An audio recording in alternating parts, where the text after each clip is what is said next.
أول جمعة في رمضان زمان كنت أروق البيت بدري وأجري ألبس عشان أنزل الجامع أصلي. الفوانيس في الشوارع كانت منورة، وكمان كانت منورة في قلبي.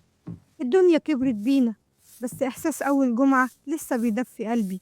وصفولي أول جمعة بكلمة يا ولاد. الجمعة أصلا يوم مبارك، ولما تيجي في رمضان البركة بتبقى مضاعفة، الناس تروح الجامع وقلوبها صافية، كل واحد جاي يدعي بحاجة في قلبه. رمضان كريم يا عم محمد، كل سنة وانت طيب. الله أكرم، كل سنة وانتم طيبين.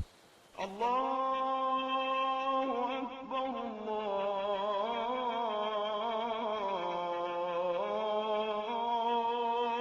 الله أكبر. السلام عليكم. وعليكم السلام. أهم حاجة في أول جمعة نبدأها بنية خير لباقي الشهر.